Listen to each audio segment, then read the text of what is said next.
はい、アイロニーの、オンラインレッスンの画材をご購入いただいている皆さんありがとうございます。今回はプルミエクラスですね、ベーシックなスタイルを、レッスンしていくクラスになります。今日はね、ラウンドブーケ、丸いブーケの基本ですねをやっていきたいと思います。すごくいいバラを用意しました。皆さんお手元に届いている方はぜひ香りを楽しんでください。めちゃめちゃいい香り、これは。これはスイートイブピアジェと、言います。はい。特別な産地のもので、僕らは常に、信頼しているすごくいい産地さんのバラを用意させてもらってます。はい。あと、今日はバイモユリですね。フリチラリアの一種になります。バイモユリ。で、これは葉っぱくるくるんとなってね、他の花と引っかかりやすくなってます。どの花もそうなんですけども、花を1本ずつ取り分けるとき、束になっている花を1本ずつ取り分けるときは、頭をこうやって持ち上げずに、足の方を引っ張って離すようにすると、花をこう折らずにね、取り分けていくことができるので注意してください。はい、これは、スカビオサですね。と、カーネーション。これはコロニラバリエガータというマメ科のつるになりますね。はい、あとユーカリ。今日はこの6種類を束ねていきたいと思います。はい、ブーケを束ねるときはまずはじめに、下葉の掃除とか整理をしていきます。この作業は僕らネトワイエといってね、フランス語で掃除という意味の言葉になります。まずネトワイエしていくんですけども、最低限必ず落とさないといけないのは手で束ねるところ、手で持つところよりも下の部分に葉っぱがついていると、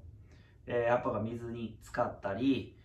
茎が重なるところに葉っぱがついていると、水を汚してしまったり、茎を傷めてしまったりすることがあるので、ここより下は必ず取るようにします。じゃあこの上の部分はっていうと、そのブーケに合わせて、必要な量を取るようにしていく必要があります。まずね、今日のこのバラですけども、香りのバラっていうのは、すごく、水分の蒸散が多くて、水が飛びやすいで、水が下がりやすいですね。でこういうものは葉っぱをなるべく見えない部分の葉っぱも落としてしまいたいので、バラは全部落としてしまいます。切り花っていうのはこの茎の足元の茎の断面、ここに銅管という管がこの周りにね、皮の周り内側に、銅管という管があって水を吸い上げてます。吸い上げた水は花弁とか葉っぱから蒸散といってね、水がこう下から通っているような状態になってます。で、この蒸散の量は止まらないんですけども、吸い上げてくる水の量っていうのが、水中の水の中のバクテリアなんかがこうどんどん詰まってきて、吸い上げられる水の量っていうのがね、少なくなってきます。そうすると蒸散は止まらないので、花の体内の水分量が少なくなってしまって、くたっとしおれてしまう状態になる。これは水下がりしている状態と僕らは言うんですけども、水下がりを防いであげるためにも余分な葉っぱを落としていきます。特に水が下がりやすいものっていうのは、葉っぱの量少なくしておいた方が、花持ちよくなるので、今日のこのバラなんかは葉っぱ全部落としてしまいます。はい、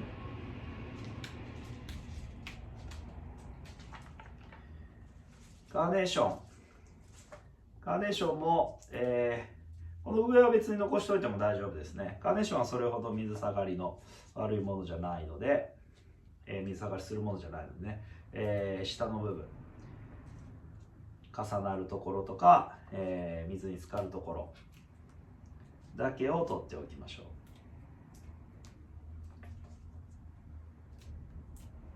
はい、倍もゆり、下の方の葉っぱ落としておきましょう。葉っぱ傷んでるものがねあれば上の方でも落としてしまってください。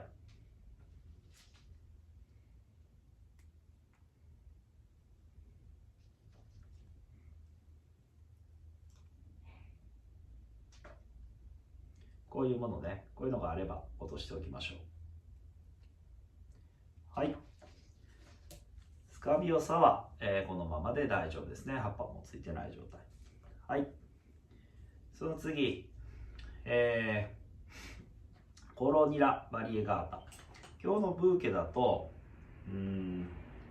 この長さ、もしこういう長いのが入ってたら、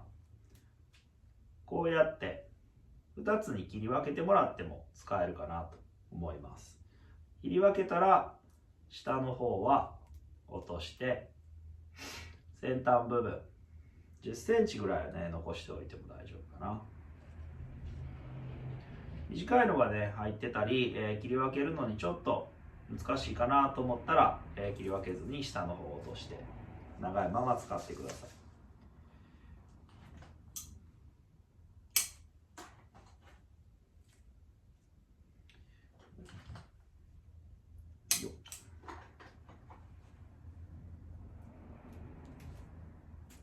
はい、こんな感じね。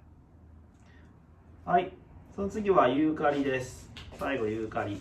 ユーカリのね、葉っぱの量、どれくらい落とすかによってブーケの雰囲気っていうのが今日はガラリと変わってきます。先端部分だけを残して、ネトワイしておくとキュッとまとまった感じになって、下の方まで残しておくとふんわりした感じになります。どちらでも好みに合わせて、葉っぱの量調整してください。今これぐらいでちょうど中ぐらいかな。ふんわりとキュッとした感じの真ん中ぐらいの量を今、葉っぱ落としてます。これだとここにちょっとした塊があるのでここで切り分けましょうか。これは少し短い感じですけども、周りブーケの周り下の方だったら使えますね。これも曲がってるので外側に使う素材にします。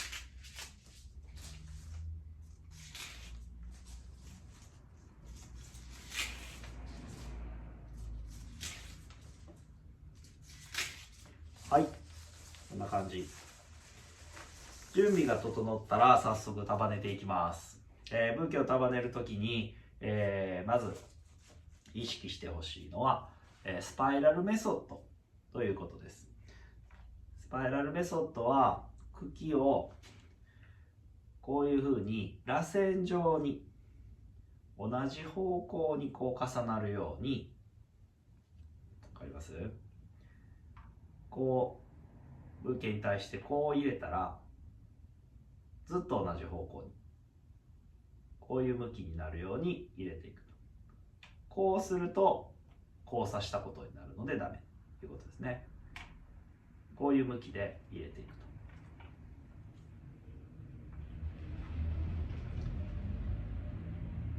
これが茎が螺旋状になるっていう感じ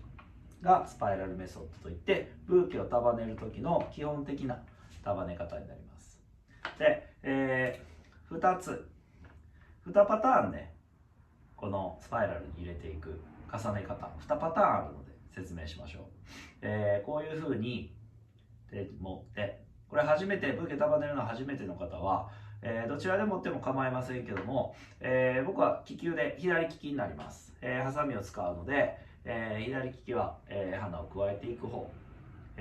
右の手で、ブーケをホールドするような感じにしていってます。どっちでもやりやすい方でやってください。はい、で今こういうふうに持ってたら花を加えるときにちょっとこういう練習をね、慣れてない人はこういう練習をしてください。人差し指と親指を開く、下の指3本を開く、こういう繰り返しをちょっとやってみるといいです。で、花を持ってる腕の方のサイドに入れたい時は上を開きます。で花をこういうふうに内側ですね、手の内側の方に傾けて入れて2本指閉じる。で閉じたまま下の3本の指を開いて握り直すというのが一つの方法。これすごく、やりやすい方法です。でもう一つ反対側ですね、外側、腕よりも外側に花を入れたいときは今度はちょっと鼻に近い位置を持って下の指を3本開いて、角度は一緒ですよね。こういう傾きになっているので、こうじゃなくてね、こういう傾きになってます。足の方を入れていく。で下の指3本閉じて人差し指を抜くっていうふうにすると、外側に、これが中心だとしたら外側に花を加えられました。こういうふうにね、ここまでいけますよね。 OK ですか？はい、この2つのやり方でも下入れたり上入れたり、最初ややこしくてね、空気が反対になっちゃったっていうふうになると、ギュッと握った時に空気が交差しちゃうとね、これ潰してしまって花傷んでしまうので、最初はなるべくこのスパイラル、茎をきれいに整列させるようにっていうのを意識してほしいので、慣れない人はね、ずっとこういうふうに上を開いて内側に入れる、手前に花を入れる、こう傾けて手前に入れるっていうのを繰り返してもいいです。これを1本入れたら別のところにね、花を入れたいときはこれをブーケ自体をこう持ってくるんと回します。でまたこっちに入れる、また回してここに入れるっていうのを繰り返してもらっても構いません。とにかく初めは茎がきれいに整列するようにっていうのを意識して束ねていきましょう。はい、よし、じゃあどんどん束ねていきますよ。どの花を最初に手に取るかっていうのも自由なんですけども、できればね、グイって曲がってるものよりもまっすぐ上を向いてるものを選んでもらうと、最初に持った花っていうのはね、周りに花を加えていくとブーケ束ねやすいと思うので、真ん中の方に来る花なので上を向いて咲いてるようなものを選ぶといいかなと思います。はい、で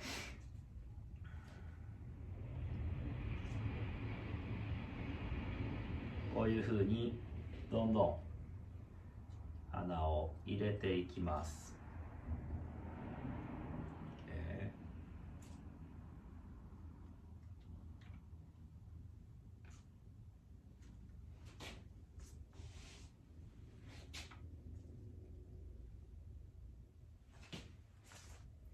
曲がってるものを手に取ったらちょっと置いておいて、まっすぐ、なるべくまっすぐのものを持つようにしましょ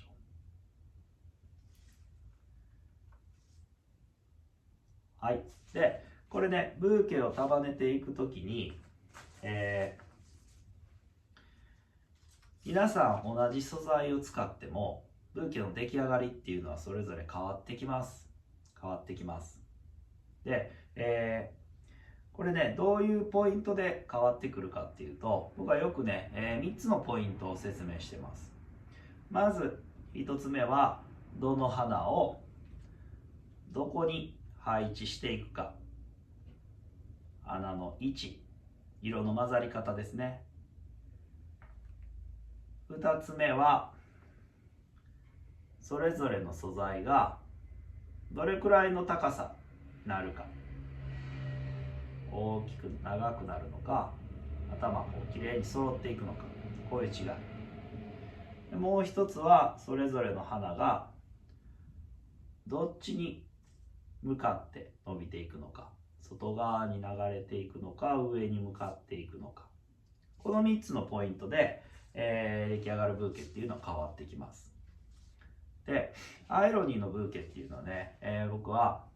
なるべくね自然に見えるようにっていうのを意識してもらうようにっていうふうにいつも言ってます。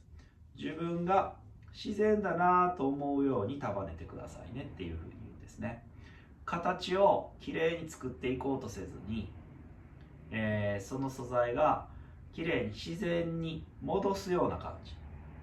ブーケを作り出すっていうよりも花を自然な形に戻していくっていう風な意識で束ねていってもらうと、見る人がこのブーケはなんか自然な感じがするな、すごく綺麗に感じるっていう人が多くなると思います。人が生み出すものよりも、自然のものっていうのはすごく美しいと思うので、なるべく僕らは自然にっていう風に意識をしていきます。なのでアイロニーさっき言ったスパイラルのブーケも、多くのフローリストっていうのはね、割と高い位置を持って足がこう広がるようなスパイラルよく見かけるんですけども、形をね作っていくには、そういう束ね方の方がやりやすいんですけども、アイロニーのブーケはね、手から花が伸びてきたような感じ、自然になるように束ねていきたいので、飾った時に花瓶の底から花が伸びてきていて、花瓶の下にも根っこがね、テーブルの下に根っこがあるような感じに見えるようにしたいので、ちょっと低く持って足はね広がらないように、人差し指と親指の支点で束ねるんじゃなくて、ぐっと握るような感じになります。あまり力は入れないんですけども、この4本の指を閉じるような感じで束ねていきます。はい、だから皆さんなるべくね自然な形っていうのを意識して束ねてください。この高さの違い、例えば、バラとカーネーション、バラの方がちょっと伸びる性質が強いかなと感じたら、カーネーションよりもバラを一段高くするような感じにしてます。スカビオサはさらに長く伸びるな感じたら、スカビオサはどこに配置してもバラよりもちょっと長く伸びるような感じ。こういうふうにね、ブーケの、中に、花が伸びる長さ、ルールを、組み込んでいくと、自然の美しさっていうのがね、ブーケの中に組み込まれていくので、それを意識して、束ねていってもらうといいと思います。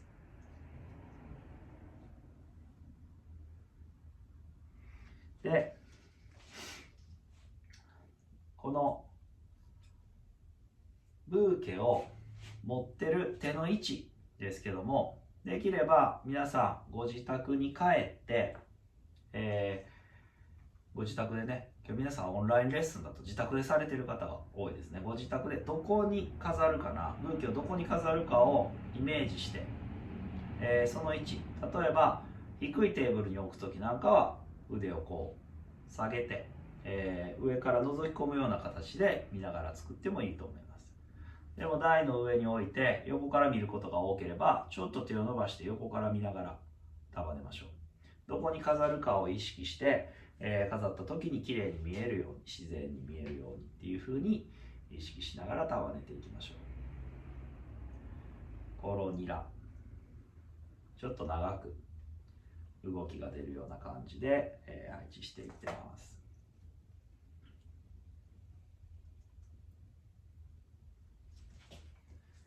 いろんな花をまんべんなく混ぜながら束ねていってます。こうしないといけないっていうねルールはないので、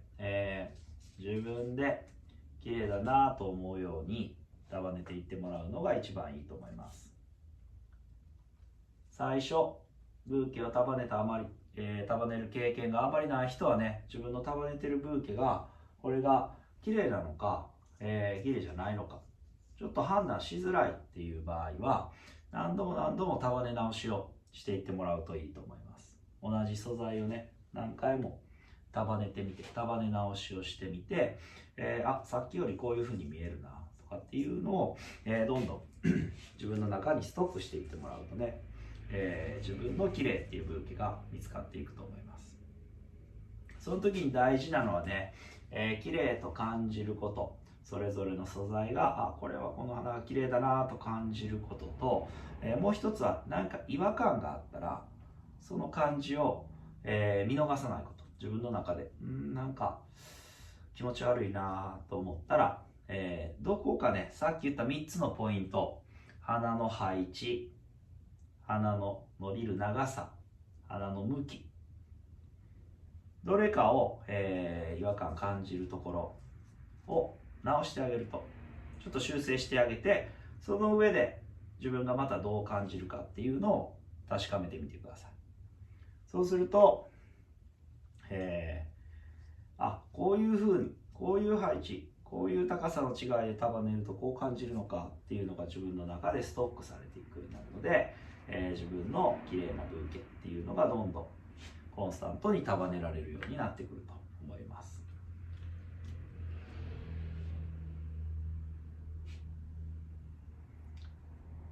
はい。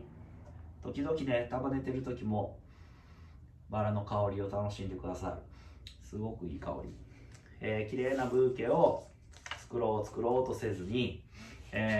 それぞれの花がすごく綺麗だなと感じながら、花の綺麗さ、美しさを、意識して束ねてもらうと、自然と綺麗なブーケが出来上がってくると思っています。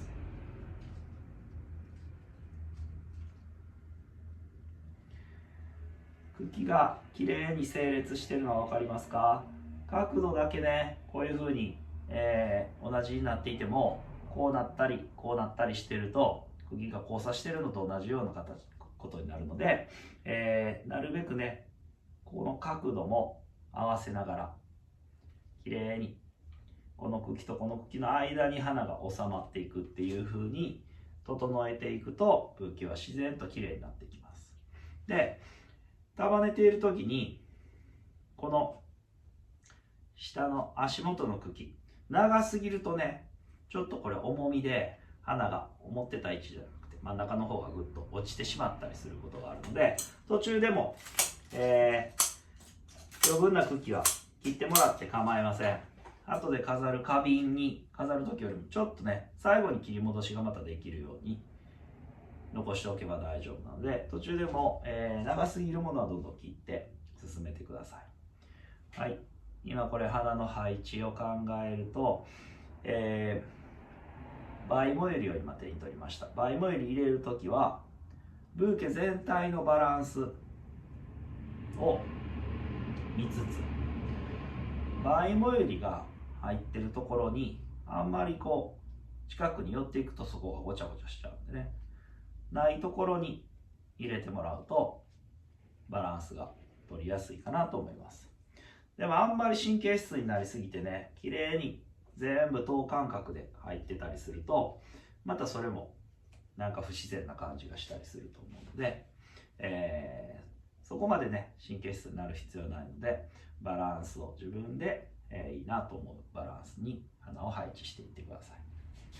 い。はい。で、こういうビヨーンと伸びる花、もうちょっとこの真ん中の方にもあればよかったなっていうふうに後で思った時は、こうやって途中から真ん中の方に差し込んでもらっても構いません。差し込む時は束ねてる手の中には入れずに外に出して、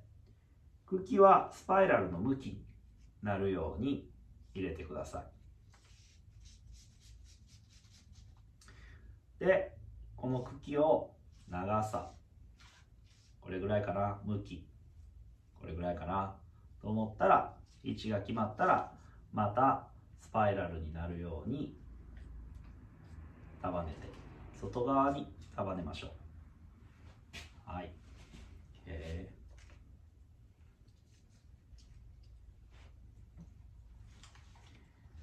で、この持ち手の位置は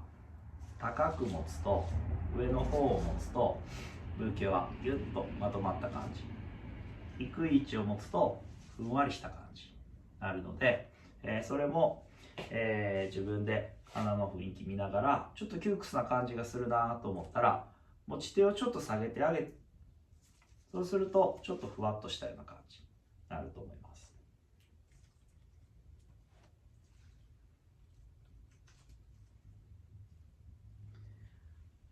はい。最後この外側、この辺あんまり葉っぱがないですよね。外側は花瓶とのフラワーベースとのねつなぎ目になるので、綺麗にねここ最後覆ってあげるような感じにしておくと花瓶に飾りやすいと思います。茎がねヨンって見えているとあまり綺麗じゃないかなと思うので、はい、こんな感じのブーケになります。茎が整っているか確認してもらって、長さをまた花瓶に生ける時よりもちょっと長めに切ってください。麻ひもも、皆さんのセットの中に入っていると思うので、束ねてる手はそのままにちょっと親指を立ててもらって、見えます？親指を立ててもらって親指に紐を引っ掛けて結べる程度10センチぐらい残して、この上をぐるぐるぐるっと巻いていってください。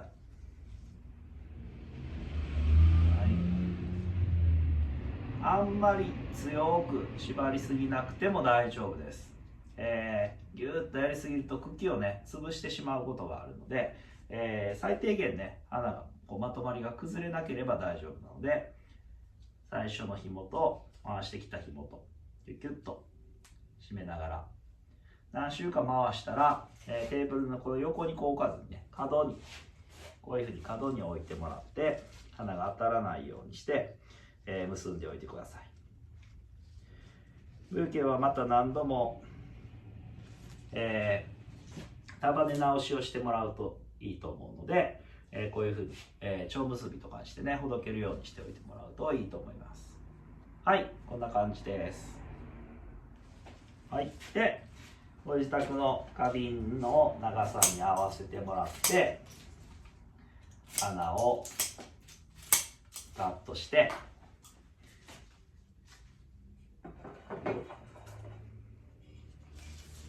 花瓶に飾りましょう。はい、こんな感じで、ブーケ切り花をね楽しんでもらう時は、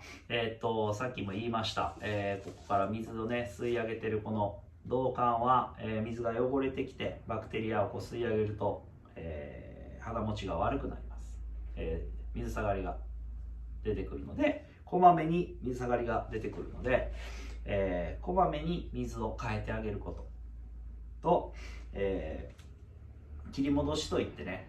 この詰まったところをリセットしてあげるように1センチずつぐらいカットしてあげると。でその時にも束にしててもこういうふうにね斜めにカットしてあげると花持ち少しいいと思います。はい、では楽しんでください。で翌日なんかにね水替えをする時に時間があればまたブーケをほどいて束ね直しをしてみる。高さの違いとかを変えてみたり配置を変えてみたりっていうのをすることによって、いろんなブーケ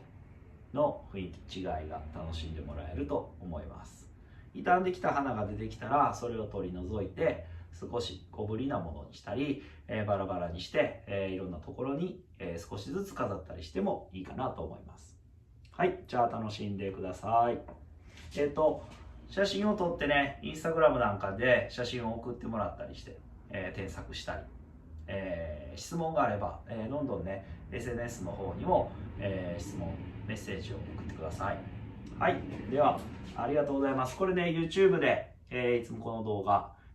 今は一般にも公開をしています。この花材をね買ってくれてる、方だけじゃなくって、全部このレッスンの動画っていうのは、公開しています。いろいろねたくさんアイロニー YouTube から発信もしてますので、高評価とか質問コメント、チャンネル登録なんかもしていただくと、どんどんたくさんの人に見てもらえるようになると思うのでよろしくお願いします。はい、ありがとうございます。では。